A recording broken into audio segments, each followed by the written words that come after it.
હે guys, hello and welcome to our YouTube channel Ronak Purani coaching. તો આજે આપણે જોઈશું આધુનિક આવર્ત કોષ્ટક કેવી રીતે બનાવવું. ઓકે, તો આગળના લેક્ચરમાં આપણે કઈ કઈ વસ્તુઓ જોઈ ગયા, એમાં આપણે જોઈ ગયા કે અલગ અલગ સાયન્ટિસ્ટે તત્વોને કેવી રીતે એમના ગુણધર્મો પ્રમાણે ગોઠવવા એનો પ્રયાસ કર્યો હતો.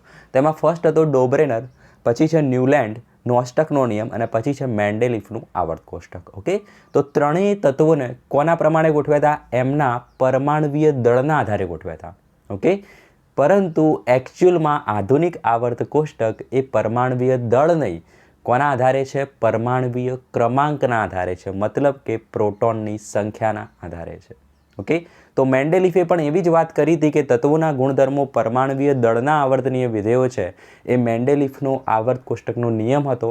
પરંતુ આધુનિક આવર્ત કોષ્ટકમાં મોસેલે નામનો જે સાયન્ટિસ્ટ હતો, નામ શું હતું? હેનરી મોસેલે. ઓકે, ઇમ્પોર્ટન્ટ નામ છે, યાદ રાખો, હેનરી મોસેલે. તો આને પ્રયોગો પરથી એવું સાબિત કરી દીધું કે તત્વોના જે ગુણધર્મો છે એ કેવા છે? તો તત્વોના ગુણધર્મો છે એ એમના પરમાણવીય ક્રમાંકના આવર્તનીય વિધેયો છે. અહીંયા ફરક ખાસ સમજજો. આગળના ત્રણ સાયન્ટિસ્ટે પરમાણવીય દળની વાત કરી હતી, અહીંયા એન્ટ્રી થાય છે પરમાણવીય ક્રમાંક Z, એટલે કે પ્રોટોનની સંખ્યા. ક્લિયર? તો એના પ્રમાણે એને તત્વોને ગોઠવ્યા હતા. તો આપણું જે આધુનિક આવર્ત કોષ્ટક છે એનો આવર્ત નિયમ શું છે? તત્વોના ગુણધર્મો, એટલે કયા ગુણધર્મો? ભૌતિક અને રાસાયણિક ગુણધર્મો તેમના પરમાણવીય ક્રમાંકના આવર્તનીય વિધેય છે. તો આ સેન્ટેન્સ તમે લખી દેજો. અને આજનું જે લેક્ચર છે એને ખાસ નોટ પેન લઈને નોટ કરજો. ઓકે, મોસ્ટ ઇમ્પોર્ટન્ટ લેક્ચર છે, ધ્યાન આપો.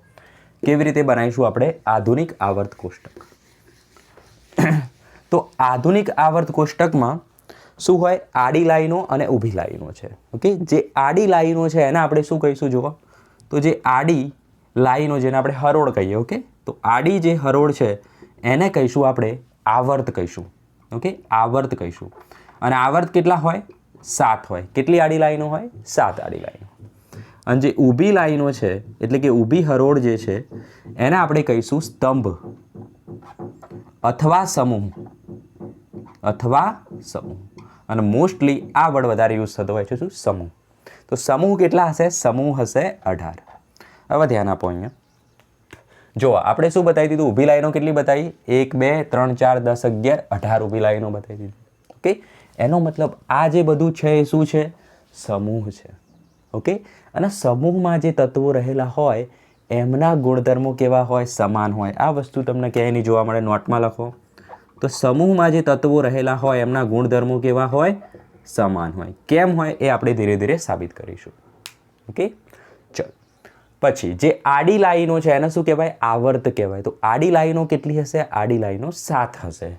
ઓકે, તો જો આપણે આડી લાઈનો બતાવી દઈએ, છેક સુધી નહીં જતા, ચલો કરી દઈએ. તો આ થઈ જશે પહેલી લાઈન. ઓકે, પછી આવશે આ બીજી line, third, then fourth, okay, then 5 6 and 7. તો 7 આડી લાઈનો હશે. નીચે તમારે યાદ રાખવાનું નથી. આખું આવર્ત કોષ્ટક તમારે યાદ રાખવાની જરૂર નથી. અહીંયા હું જેટલું શીખવાડું એટલું જ કરવાનું છે. ક્લિયર? તો 7 આડી લાઈનો થઈ ગઈ, 7 આવર્ત થઈ ગયા, ઊભી લાઈનો 18 થઈ ગઈ, ઊભા સ્તંભ અથવા તો સમૂહ કેટલા થઈ ગયા? 18 થઈ ગયા. હવે આપણે તત્વોને કેવી રીતે ગોઠવ્યા છે એ જોઈએ. તો આના માટે તમને આવડવા જોઈએ 1 થી 20 તત્વો, અને 1 થી 30 આવડતા હોય તો વેરી ગુડ. ઓકે, તો 1 થી 30 તત્વો તો ક્રમ પ્રમાણે આવડવા જ જોઈએ. તો એ પ્રમાણે જ આપણે એને ગોઠવીશું. ક્લિયર? Very good. ચલો, બીજી વસ્તુ તમને યાદ હોવી જોઈએ કે હેલોજન તત્વો શું છે અને ઉમદા વાયુઓ શું છે. આપણે આની સાથે જ લઈ લઈશું. ઓકે, ચલો જુઓ. તો પહેલો નંબરનું તત્વ આવશે હાઇડ્રોજન. તો એને આપણે અહીંયા મૂકી દઈએ. ઓકે, શરૂઆતમાં જ હાઇડ્રોજન 1. એકચ્યુઅલમાં આનું સ્થાન નિશ્ચિત નથી, પણ આપણે પ્રેક્ટિસમાં અહીંયા મૂકતા હોઈએ છીએ. બાકી એનું સ્થાન અહીંયા ક્યાંક વચ્ચે લખી શકાય. ઓકે, એ પણ એક અલગ વિષય છે. તો હાઇડ્રોજન 1 અહીંયા આવશે. અને હિલિયમ શું છે? હિલિયમની ઇલેક્ટ્રોન રચના જુઓ, 2 ઇલેક્ટ્રોન સંપૂર્ણ ભરાયેલા. ઓકે, 2 ઇલેક્ટ્રોન, પહેલી કક્ષા પૂરેપૂરી ભરાયેલી. મતલબ એ કેવો છે? ઉમદા વાયુ છે, નિષ્ક્રિય વાયુ છે. અને એ સમૂહ કયો કહેવાય? 18મો જે સમૂહ છે એ કયો છે? ઉમદા વાયુઓનો સમૂહ છે, નિષ્ક્રિય વાયુઓનો સમૂહ છે. તો ત્યાં શું આવી જશે 18માં? હિલિયમ, વચ્ચે કશું જ નહીં આવે, તો હિલિયમ 2 થઈ ગયા. ઓકે, પછી કોણ આવે છે ત્રીજા નંબરમાં? લિથિયમ. તો લિથિયમ આપણે અહીંયા મૂકીશું બીજા આવર્તનું પહેલું તત્વ. કોણ છે? લિથિયમ. ઓકે, હાઇડ્રોજનની એક્ઝેક્ટ નીચે, તો હા હી લી લિથિયમ. પછી બેરેલિયમ, તો બેરેલિયમ પણ અહીંયા આવશે, બેરેલિયમ 4. પછી બધું જ ખાલી. ઓકે, શું આવશે? હા હી લી બેરેલિયમ. પછી બોરોન, તો એ આવશે ડાયરેક્ટ 13મા નંબર પર. ક્યાં આવશે? 13મા નંબર પર, ખાસ સમજો. તો બોરોન આવશે અહીંયા, ટ્રીક આપી આપણે આની, 2 બો, પછી આવશે કાર્બન, નાઇટ્રોજન, ઓક્સિજન, ફ્લોરિન અને નિયોન. નિયોન પણ આવી ગયું ઉમદા વાયુ. એની ઇલેક્ટ્રોન રચના જુઓ, 2 8. 10 ઇલેક્ટ્રોન એટલે કેટલા? 2 8. તો પૂરેપૂરી ભરાયેલી છે બીજી કક્ષા, 7 8 અને 9. ચલો ક્લિયર. તો આટલી વસ્તુ લખતા આવડી જાય? બિલકુલ આવડી જાય. હવે યાદ રાખો, અહીંયા ત્રીજામાં નહીં મૂકવાનું. ક્યાં મૂકવાનું છે? ત્રીજાની જગ્યાએ 13માં. ઓકે, ત્રીજાની જગ્યાએ 13મો, એક જ જેવો નંબર છે, યાદ રાખો. જુઓ, બરાબર, કન્ફ્યુઝ નહીં થવાનું. અહીંયા સ્ટુડન્ટ ભૂલી જાય છે કે ક્યાં આવે છે, 14માંથી સ્ટાર્ટ થાય, 12માંથી સ્ટાર્ટ થાય કે 13માંથી સ્ટાર્ટ થાય. તો આપણે ટ્રીક આપી દીધી, ત્રીજાની જગ્યાએ 13મું. ઓકે, બીજું બધું વચ્ચે ખાલી રહેશે. ક્લિયર. તો નિયોન સુધી થઈ ગયું. હવે કોણ આવશે? 11 નંબર, સોડિયમ. તો સોડિયમ અહીંયા મૂકીશું, સોડિયમ 11 નંબર. પછી મેગ્નેશિયમ, ફરીથી પાછું 13મા પર જાઓ, તો aluminium, silicon, phosphorus, sulphur, chlorine અને આર્ગોન. આર્ગોન પણ કેવું આવી ગયું? ઉમદા વાયુ. નંબર લખી દઈએ આપણે, 12 નંબર, 13 નંબર, 14, 15, 16, 17 ઇલેક્ટ્રોન. 18 થઈ ગયા. 19મા નંબરનું અહીંથી સ્ટાર્ટ થશે. કોણ આવશે? પોટેશિયમ. અને 20મા નંબરે કોણ આવશે? કેલ્શિયમ. ચલો, આટલું તમને આવડે છે. ગોઠવવાનું કઈ રીતે આપણે તમને બતાવી દીધું. ઓકે, તો પહેલો અને છેલ્લામાં પહેલા 2 તત્વો આવે, પછી લિથિયમ, બેરેલિયમ, પછી બધું ખાલી 13માંથી સ્ટાર્ટ થશે. સેમ એ રીતે સોડિયમ, મેગ્નેશિયમ 13માંથી સ્ટાર્ટ થશે. ક્લિયર? Very good. હવે શું થશે? તો હવે આખું આવર્ત કોષ્ટક ભરાશે. હવે જગ્યા ખાલી છોડવાની નથી. ચોથા આવર્તથી આપણે જગ્યા ખાલી છોડીશું નહીં. તો જુઓ, 21મું તત્વ કોણ છે? સ્કેન્ડિયમ,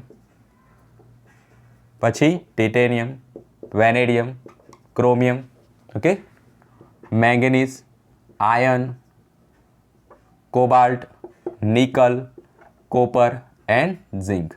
જો આમાં પણ તમે કન્ફ્યુઝન હો છો, આપણે ટ્રીક બતાવેલી છે. શું બતાવેલી છે? કોબાલ્ટ પહેલાં આવે કે કોપર પહેલાં આવે? તો ABCD પ્રમાણે O પહેલાં આવે, તો કોબાલ્ટ પહેલાં આવશે. ABCD પ્રમાણે O પછી U આવે તો U પછી આવશે. ક્લિયર થઈ ગયું કન્ફ્યુઝન? ચલો, તો આટલા તત્વો લખતા આવડી જાય, બિલકુલ આવડી જાય. 21 નંબર, 22 નંબર, 23, 24, 25, 26, 27, 28, 29 અને 30 સુધી તમને આવડી ગયું કેવી રીતે ગોઠવવાના છે. ક્લિયર?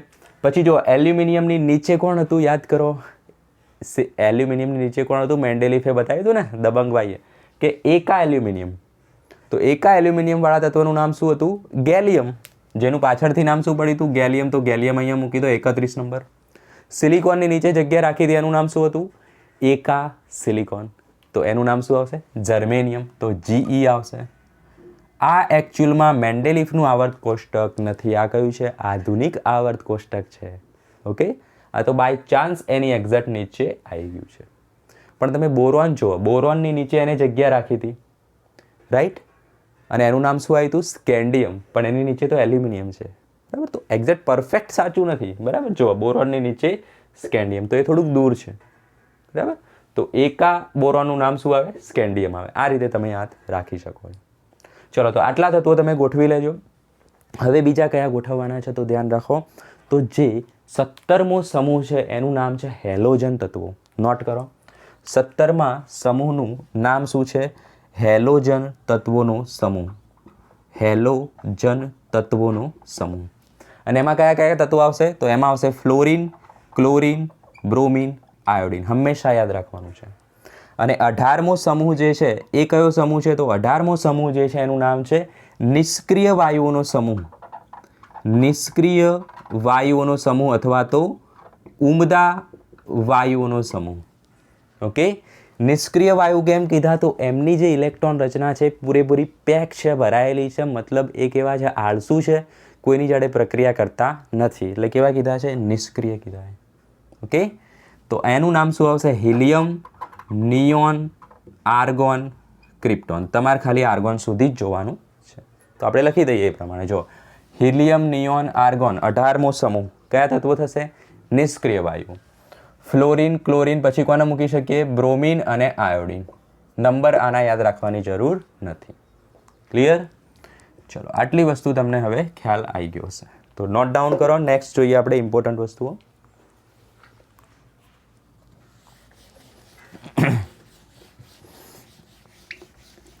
હવે આપણે જોવાનું છે કે દરેક આવર્તમાં ટોટલ કેટલા તત્વો છે આપણને જોઈને જ ખ્યાલ આવી જશે. ઓકે, તો જુઓ આ જે આખો આવર્ત છે ને પૂરેપૂરો ભરાયેલો છે. ઓકે, સેમ ઉપર અને આ પણ ભરાયેલો છે અને આ પણ ભરાયેલો છે.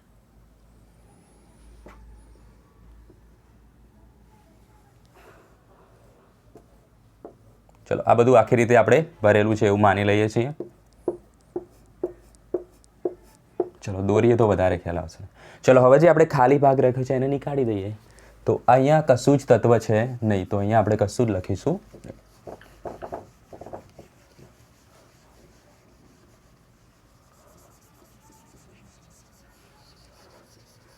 ચલો, બની ગયું હવે વ્યવસ્થિત. Very good. તો આવર્ત કોષ્ટક તૈયાર થઈ ગયું છે આપણું. આટલું જ તમારે કરવાનું છે, આનાથી બહારનું કશું જ કરવાનું નથી. ક્લિયર? જુઓ, તો હવે પહેલા આવર્તમાં ટોટલ કેટલા તત્વો છે આપણે લખી દઈએ. તો હવે આની પણ જરૂર નથી, અહીંયા પણ તમારું ક્લિયર થઈ ગયું હશે. ઓકે, કે આ રીતે એનું ગોઠવાયેલા છે બધા જ તત્વો. તો જુઓ, હવે પહેલા આવર્તમાં કેટલા તત્વો છે એ લખીએ. તો અહીંયા લખીએ આપણે આવર્ત અને અહીંયા લખીએ આપણે તત્વોની સંખ્યા. તો જો આ પૂછાય છે ક્વેશ્ચન, તો પહેલા આવર્તમાં કેટલા છે જોઈને કહો મને. 1 અને 2 હિલિયમ, બરાબર. તો પહેલા આવર્તમાં છે 2 તત્વો. બીજા આવર્તમાં કેટલા છે જુઓ, 1, 2, પછી 3, 4, 5, 6, 7 અને 8. તો બીજા આવર્તમાં કેટલા છે? 8 તત્વો.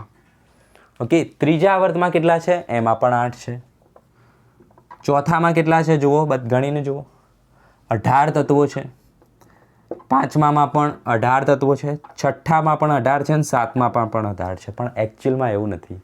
જો અહીંયા જે છઠ્ઠો અને સાતમો જે આવર્ત છે આખો, બરાબર, એમાં અહીંથી ક્યાંથી અહીંથી એક બીજા તત્વો એડ કરેલા છે જે એકચ્યુઅલમાં ક્યાં મૂક્યા છે? નીચે મૂક્યા છે. ઓકે, બીજા 14 તત્વો આ તો ખરા જ, આ 18 તો ખરા જ, પ્લસ બીજા 14 તત્વો નીચે મૂકેલા છે. આ રીતેની તમે બુકમાં આખી લાઈનો 2 જોશો આધુનિક આવર્ત કોષ્ટકમાં, બરાબર. 2 લાઈનો તમે જોશો. તો છઠ્ઠા આવર્તમાં જે લાઈન છે એનું નામ છે લેન્થેનોઇડ શ્રેણી, અને સાતમા આવર્તમાં જે બીજા વધારાના 14 તત્વો છે એનું નામ શું છે? એક્ટેનોઇડ શ્રેણી. તો જુઓ, છઠ્ઠા આવર્તમાં ટોટલ કેટલા છે? પહેલાં તો 18 તો ખરા જ, પ્લસ કેટલા છે? 14 લેન્થેનોઇડના 14 લેન્થેનોઇડ, લખી દેજો આ વસ્તુ, 14 લેન્થેનોઇડ તત્વો. ઓકે, સેમ એ જ રીતે સાતમા આવર્તમાં આ 18 તત્વો તો ખરા જ, પ્લસ કેટલા? 14 એક્ટેનોઇડ તત્વો. 14 એક્ટેનોઇડ તત્વો. ચલો, તો ટોટલ કેટલા થયા? 18 ને 14 32 તત્વો થઈ ગયા અહીંયા, અને અહીંયા પણ કેટલા થઈ ગયા? 32 તત્વો થઈ ગયા. ઓકે, તમે આ વસ્તુ યાદ રાખવાનો ટ્રાય કરજો. ના રહે તો પણ ચાલશે, તમારે ડાયરેક્ટ 32 યાદ રાખવાના છે. તો ફરીથી જુઓ, પહેલામાં કેટલા? 2, પછી શું છે? 8, 8, 18, 18, 32, 32. ઓકે, 8 દુ 16 નહીં કરી દેવાના, 18 દુ 36 નહીં કરી દેવાના, બરાબર. આ બધી મિસ્ટેક થશે. 2, 8, 8, 18, 18, 32, 32. ક્લિયર? તો આટલી વસ્તુ ખાસ લખી દો. દરેક આવર્તમાં કેટલા તત્વો છે એ આપણને આવડવું જ જોઈએ. અને જે છેલ્લો આવર્ત છે એમાં કેટલા તત્વો છે? તો 32 તત્વો તો છે જ, પણ એને બીજો અધૂરો આવર્ત પણ કહેવામાં આવતો હોય છે. તો ઓપ્શનમાં જો અધૂરો આવર્ત એવું લખેલું હોય અને 32 પણ લખેલું હોય તો બંને વસ્તુ કેવી છે? સાચી છે. ઓકે, અને જો અધૂરો આવર્ત લખેલું હોય તો પહેલો ચાન્સ એનો આવશે, અધૂરો આવર્ત. કેમ? તો રેડિયો એક્ટિવ તત્વો નવા નવા શોધાતા જાય છે અને એ અહીંયા જ એડ થતા હોય છે. ક્લિયર? તો 2, 8, 8, 18, 18, 32, 32 આટલા તત્વો છે આવર્તમાં. ક્લિયર? તો આના પરથી આપણને બીજી કઈ વસ્તુઓ આવડવી જોઈએ એ જોઈ લઈએ. તો ઇલેક્ટ્રોન રચના પણ આના પર જ ડિપેન્ડ કરે છે, બરાબર. ઇલેક્ટ્રોન રચના પણ આના પર જ ડિપેન્ડ કરે છે. જો આપણે જોઈએ એક ટોપિક, ઇલેક્ટ્રોન રચના, મોસ્ટ ઇમ્પોર્ટન્ટ આ ચેપ્ટર માટે. ઓકે, તો ઇલેક્ટ્રોન રચના આપણે કોના પ્રમાણે ગોઠવીએ છીએ? કક્ષા પ્રમાણે. ઓકે, તો આ રીતે આપણે લખતા હોઈએ છીએ કક્ષા. લખીએ કે નહીં લખીએ? બિલકુલ લખીએ. તો પહેલા નંબરની જે કક્ષા છે એને શું કહીએ? KLMN કહીએ. બરાબર. આ રીતે નોટ બનાવો, ઇઝી રહેશે. પહેલી કક્ષા K, બીજી કક્ષા L, ત્રીજી કક્ષા N અને ચોથી કક્ષા છે KLMN. ક્લિયર? Very good. ચલો, તો જ્યારે પણ આપણે આ રીતે ઇલેક્ટ્રોન રચના બનાવતા હોઈએ તો પહેલી કક્ષામાં વધુમાં વધુ કેટલા ઇલેક્ટ્રોન સમાય, બીજામાં કેટલા અને ત્રીજામાં કેટલા, તો એ તમે યાદ રાખશો. જે આપણે અત્યારે મેજિકલ નંબર જોયો એ જ. કયો નંબર છે? 2, 8, 8, 18, 18, 32, 32. ક્લિયર? તો પહેલી કક્ષામાં વધુમાં વધુ કેટલા હોય? 2. પછી કેટલો હતો? 8. પછી 8. પછી 2, 8, 8, 18. ઓકે, તો આ આવી ગયું KLMN. પછી પણ આગળ આવતા હોય KLMN, OP વાળી કક્ષાઓ પણ આવે, પણ આપણે નામ N સુધી જ યાદ રાખશો તમે. ઓકે, તો અહીંયા સુધી યાદ રહી જશે. પણ જો આપણે છેક સુધી જવું હોય ઇલેક્ટ્રોન રચના પ્રમાણે તો મેક્સિમમ પહેલી કક્ષામાં 2, બીજીમાં 8, ત્રીજીમાં 8, ચોથીમાં 18, પાંચમીમાં 18, પછી 32 અને પછી 32. ક્લિયર? પણ તમારા સિલેબસ પ્રમાણે આટલી સુધી યાદ રાખવાનું છે ઇલેક્ટ્રોન રચના. ઓકે, અગેન આ જે નંબર લખ્યો છે એ શું છે? વધુમાં વધુ ઇલેક્ટ્રોનની સંખ્યા. ઓકે, ચલો બધા માટે ભેગું જ લખી દઈએ આપણે. આ જે નંબર છે એ શું છે? વધુમાં વધુ કેટલા ઇલેક્ટ્રોન સમાય એની વાત કરેલી છે. ક્લિયર? તો આટલી વસ્તુ નોટ ડાઉન કરો. જોઈએ આપણે.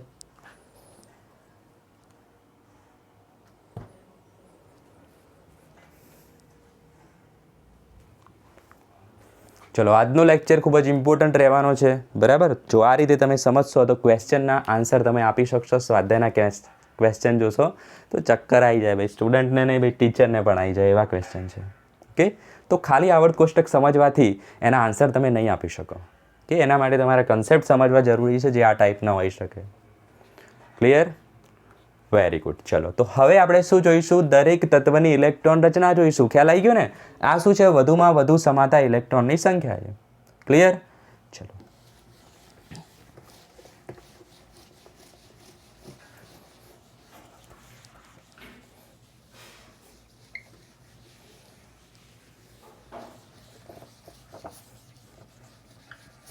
હવે આપણે શું જોઈશું? જો હવે આપણે છે ને એકદમ તોડફોડ મચાવી દઈએ. તો પહેલો જે આવર્ત છે એની ઇલેક્ટ્રોન રચના જોઈએ, બીજા આવર્તની જોઈએ, ત્રીજા આવર્તની જોઈએ, એ રીતે આપણે જોઈશું. બરાબર? જો તો પહેલો જે આવર્ત છે એક ટ્રીક બતાવી દઈએ. ચલો ને તમને અહીંયા. જો એકચ્યુઅલમાં તો તમે જ્યારે 11th આવશો ત્યારે તમારે અહીંયા છેક સુધી તત્વો યાદ રાખવા પડશે, અહીંયા પણ છેક સુધી યાદ રાખવા પડશે. એ રીતે દરેક આખા તત્વો યાદ રાખવા પડશે. તો યાદ રાખવા માટે ટ્રીક હોય અલગ અલગ. તો એના માટે તમને ખાલી આ બેની ટ્રીક તમને અત્યારે બતાવી દઉં છું. શું ટ્રીક છે? તો જુઓ, પહેલા સમૂહને યાદ રાખવાની ટ્રીક છે આપણી જોડે. કઈ? શું છે? Hydrogen, lithium. હાઇડ્રોજન તો પહેલો હોય તો ખબર પડી જાય. પછી જો આની યાદ રાખવાની ટ્રીક શું છે? લીના ને કી રબસે ફરિયાદ. બરાબર? શું કર્યું? લીના ને કી રબસે ફરિયાદ. ચલો, તો Li for lithium, Na for sodium, K for calcium, sorry potassium. Okay, તો લી ના કે, ને લખવાની જરૂર નથી. ઓકે, લીના ને કી રબસે ફરિયાદ. તો લી ના કે. રબ ફોર રૂબિડિયમ, સીઝિયમ, ફ્રાન્સિયમ એ તમારે આગળ આવશે. ઓકે, ચલો લખી દઈએ છીએ. રૂબિડિયમ, સીઝિયમ, ફ્રાન્સિયમ તમારે ક્યાં સુધી કરવાનું છે? ફક્ત અહીંયા સુધી. ક્લિયર? ચલો નેક્સ્ટ કોણ છે? બીજો સમૂહ. તો બીજા સમૂહની શું છે ટ્રીક? બેટા, 2 ફોર બેટા, માગે કાર, સ્કૂટર. ઓકે, પછી શું છે? બાપ રાજી. તો આપણે એની ટ્રીક થઈ ગઈ. ઓકે, તો છેક સુધી તત્વો યાદ રાખવા હોય તો આ ટ્રીક છે. બેટા, માગે કાર, સ્કૂટર, બાપ રાજી. એકચ્યુઅલમાં એવું હોતું નથી. તો બેટામાં શું હશે? BE. માગેમાં શું આવશે? જો Mg. કારમાં શું આવશે? કેલ્શિયમ. સ્કૂટરમાં શું આવશે? SC. બરાબર? એ રીતે અલગ અલગ તત્વો આવશે. બેરિયમ, રેડિયમ એ તત્વો આવશે. બરાબર? તો beryllium, magnesium, calcium, barium, radium એ ટાઈપના તત્વો આવશે. તો જુઓ અહીંયા શું છે? 4, 12, 20. તો આ શું થઈ ગયું? બેરિલિયમ, મેગ્નેશિયમ, કેલ્શિયમ, બીજા સમૂહના તત્વો યાદ રાખવાની ટ્રીક લખી દેજો. ઓકે, બેટા માગે કાર તમે યાદ રાખશો તો પણ આવડી જશે. ઓકે, મોસ્ટ ઇમ્પોર્ટન્ટ છે તમારા માટે. જ્યારે પણ ક્વેશ્ચન પૂછાય કે બીજા સમૂહના તત્વોની ઇલેક્ટ્રોન રચના લખો, જો તમને આ સૂત્ર આવડતું હોય તો તમારે આખું આવર્ત કોષ્ટક દોરીને શોધવું ના પડે કે બીજા સમૂહમાં કયા કયા તત્વો આવે છે. ખ્યાલ આવી રહ્યો છે? Very good. તો આટલી વસ્તુ લખી દો.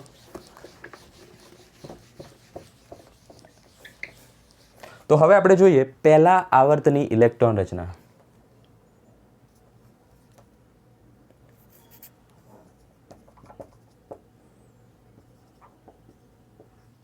તો પહેલા આવર્તની ઇલેક્ટ્રોન રચના લખવી હોય તો પહેલા આવર્તમાં કોણ તત્વ છે? હાઇડ્રોજન. હાઇડ્રોજનની ઇલેક્ટ્રોન રચના લખાવો શું આવશે? એક ઇલેક્ટ્રોન છે તો શું આવશે? 1 0. પહેલી કક્ષા ભરાયેલી છે, બીજી કક્ષામાં કચ્છું છે નહીં. ઓકે, ચલો પછી કોણ છે? હિલિયમ. તો હિલિયમ 2 નંબર, તો ઇલેક્ટ્રોન રચના શું આવશે? મેક્સિમમ પહેલી કક્ષામાં 2 સમાય, બીજી કક્ષામાં શું આવશે? 0. ક્લિયર? ચલો, તો સેકન્ડ આવર્ત જોવો હોય તો સેકન્ડ આવર્તમાં પહેલું તત્વ કોણ છે? લિથિયમ. જુઓ તો લિથિયમની ઇલેક્ટ્રોન રચના શું આવશે? લિથિયમ એટલે 3 નંબર, તો પહેલી કક્ષામાં વધુમાં વધુ 2 ઇલેક્ટ્રોન. આપણે ટોટલ 3 જોઈએ છે તો પહેલામાં 2, બીજામાં વધુ 8 સમાય, પણ આપણે એકની જ જરૂર છે તો 2 1 બીજા માટે. ક્લિયર?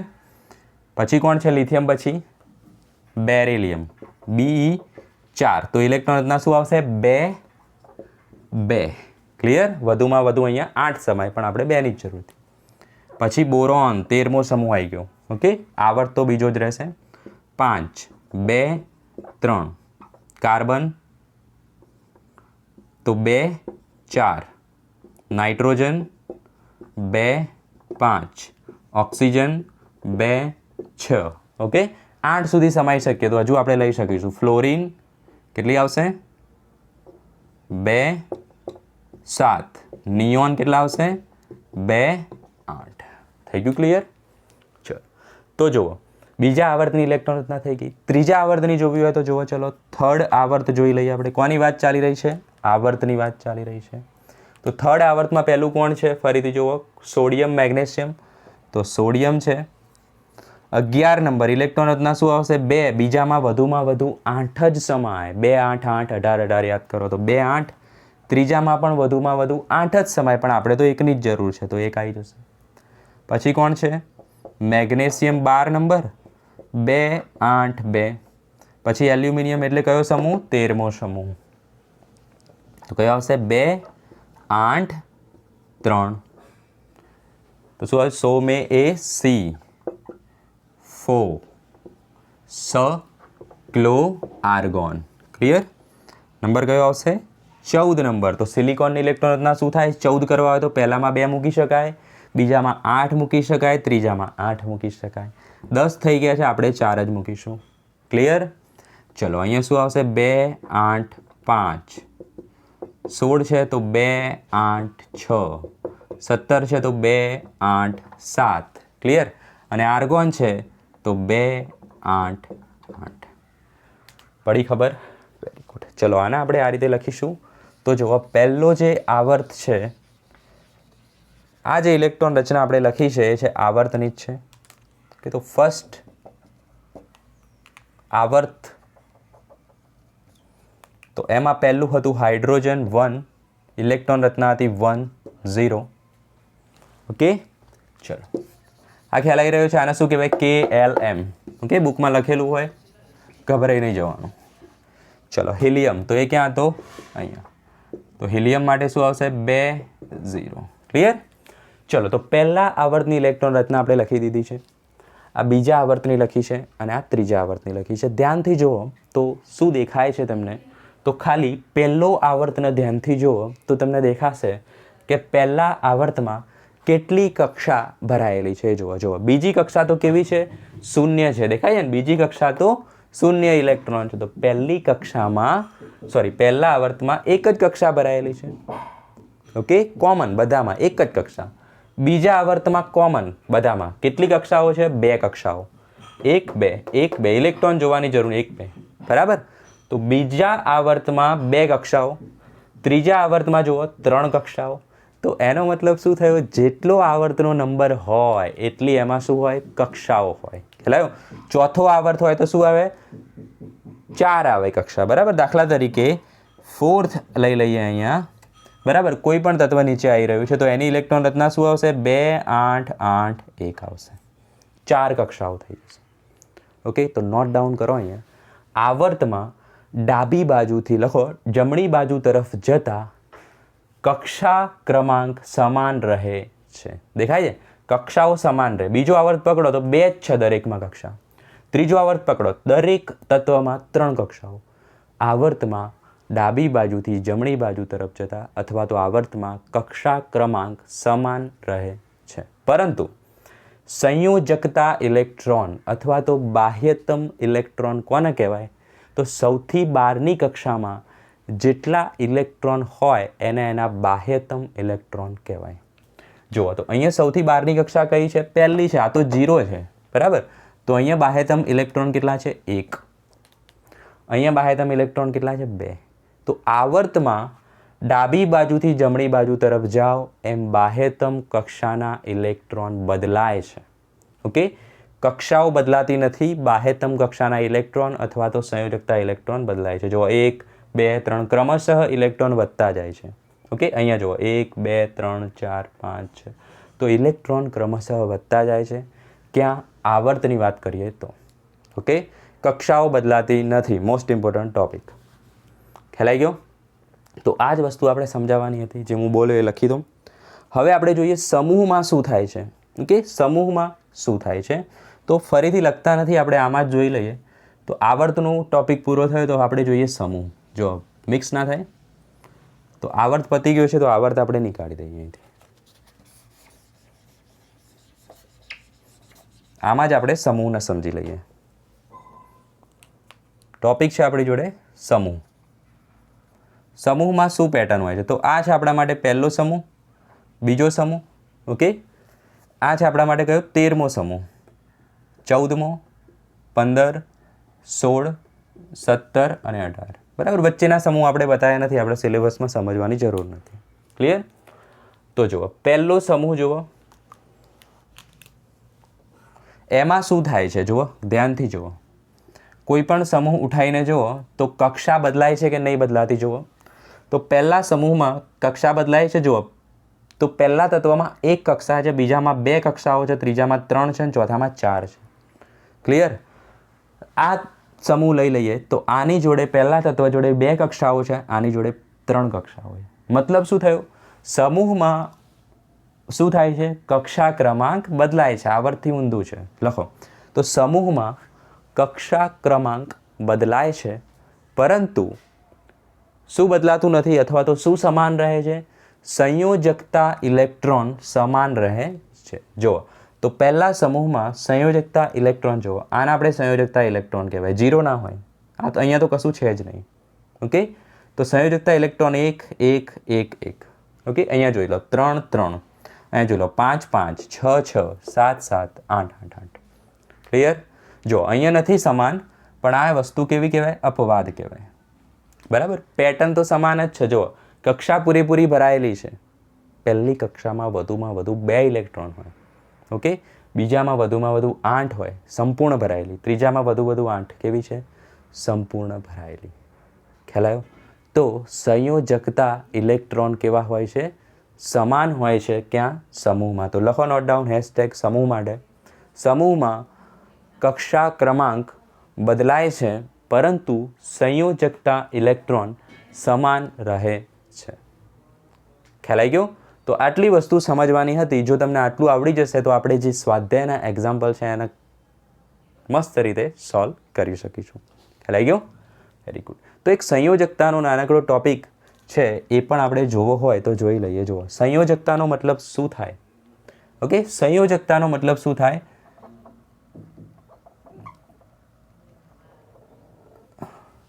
તો સંયોજકતા ઇલેક્ટ્રોન એટલે શું, તો સંયોજકતા ઇલેક્ટ્રોન એટલે સૌથી બહારની કક્ષાના ઇલેક્ટ્રોન, બરાબર, ની સંખ્યા. જ્યારે સંયોજકતા શું છે તો એ અલગ વસ્તુ છે. સંયોજકતા શું છે તો એ અલગ વસ્તુ છે. જો બહારની કક્ષામાં 1, 2 કે 3 ઇલેક્ટ્રોન હોય, કેટલા હોય? 1, 2 કે 3 ઇલેક્ટ્રોન હોય તો એમની સંયોજકતા કેટલી થઈ જાય? 1 હોય તો 1 ગુમાવીને એની સંયોજકતા થઈ જાય 1, 2 હોય તો 2 ગુમાવીને સંયોજકતા થઈ જાય 2, 3 હોય તો 3 ગુમાવીને સંયોજકતા થઈ જાય 3. ક્લિયર? 4 હોય તો એ તો સહસંયોજક બંધ બનાવશે, છતાં પણ એની સંયોજકતા આપણે 4 લખી શકીએ. ઓકે, ચલો. 5 ઇલેક્ટ્રોન હોય તો વધુમાં વધુ એ શું કરી શકે? 5 ઇલેક્ટ્રોન હોય ને બહારની કક્ષામાં તો એ 5 ગુમાવી શકે અથવા 3 મેળવી શકે. કેમ? તો એને શું કરવું હોય? 8 પૂરા કરવા હોય. 8નો આંકડો મેજિકલ છે, 8 પૂરા કરવા હોય. 5 હોય તો એ 5 ગુમાવી દે અથવા તો 3 મેળવી લે. તો ઇઝી વસ્તુ શું છે? 3 મેળવવા. તો આની સંયોજકતા કેટલી થશે? 3 થશે. ઓકે, ચલો. 6 હોય તો કેટલી થઈ જાય? વળી પાછી 2 ઇલેક્ટ્રોન મેળવી લે. 7 હોય તો 1 ઇલેક્ટ્રોન મેળવીને 8 કરી દે. ઓકે, અને 8 હોય તો સંયોજકતા કેટલી થઈ જાય? 0. એને કંઈ જરૂર નથી, મતલબ એ કેવો છે? નિષ્ક્રિય છે. ખ્યાલ આવી ગયો? આ બધાની સંયોજકતા કેવી આવશે? 0. કેવા છે? નિષ્ક્રિય છે. ખ્યાલ આવી ગયો? તો ધ્યાનથી જુઓ, અહીંયા સંયોજકતા કેટલી આવશે? બહારની કક્ષામાં 2 ઇલેક્ટ્રોન તો 2 ગુમાવી દેશે, સંયોજકતા થઈ જાય 2. આની સંયોજકતા કેટલી આવશે? બહારની કક્ષામાં 4 ઇલેક્ટ્રોન, સંયોજકતા થાય 4. 4 ગુમાવો અથવા 4 મેળવશે. અહીંયા 5 છે તો એ શું કરશે? 5 ગુમાવે અથવા 3 મેળવે ત્યારે એની જોડે 8 થાય. તો 3 મેળવવા ઇઝી રહેશે. તો આની સંયોજકતા થશે 3. આ શું કરશે? 7 ગુમાવે અથવા 1 મેળવે તો 1 મેળવશે તો આની સંયોજકતા થશે 1. તો ખબર પડી ગઈ સંયોજકતા ઇલેક્ટ્રોન એટલે શું અને સંયોજકતા એટલે શું. ક્લિયર? તો નેક્સ્ટ આપણે આના ક્વેશ્ચન જોઈશું. એના માટે આ લેક્ચરને નોટ ડાઉન ખાસ કરો, રિવાઇઝ કરો તો ખ્યાલ આવશે. ઓકે, તો કરી દો નોટ ડાઉન. તો નેક્સ્ટ લેક્ચરમાં મળીશું. ત્યાં સુધી bye. All the very best.